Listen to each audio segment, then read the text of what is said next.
Hi everyone. E3's wrapped up, but I'm still here in Los Angeles recovering. We'll take a look back and see what we got out of the show.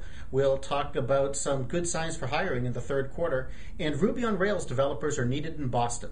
All that and a little bit more on the DiceTV update for Friday, June 18th, 2010.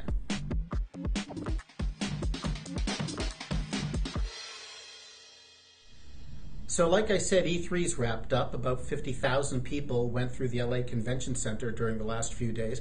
Almost all of them were professionals in video games. They were producers, they were writers, they were designers, they were developers, engineers, retailers. They were all feeling pretty good. They said we're coming out of a slump. One retailer said things are still pretty bad, but he said there was more energy at this show than he's ever felt before, and he thinks things are looking pretty good going into next year.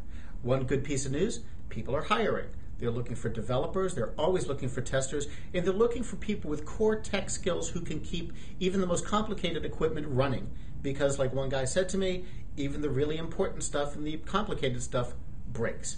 Another thing, if you're a student or if you're a tech professional who's looking to get into games, go back to college. Schools like Carnegie Mellon, Georgia Tech, and USC have really good programs, and people here say that the guys who get out of that program get hired. So during the recession, it was health, education, and government that did most of the hiring.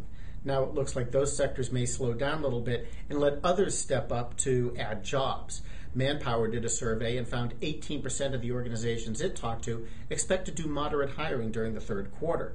Leading the way, leisure and hospitality, mining, professional and business services, and wholesale and retail. Plan your job search accordingly. So there seems to be a shortage of Ruby on Rails developers in Boston. It's most profoundly affecting companies who are involved in web development and design. A member of the Boston Ruby group did a survey and found that many companies were either extremely likely or very likely to hire people they could find who could fill that gap. Who they could find, that's the key. As this person said, it's a question of a lot of demand and a little supply.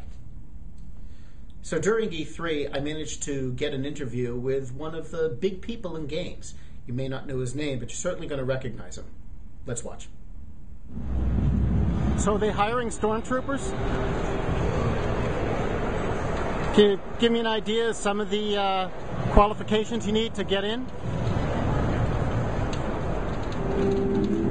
It's good work? You like it? Okay, thanks a lot. That's it for this week. Kat Miller will be back on Wednesday with another edition of DiceTV, and I'll be back with another report on Friday. Until then, I'm Mark Pfeffer, Managing Editor of Dice News, and we now return you to your regular desktop.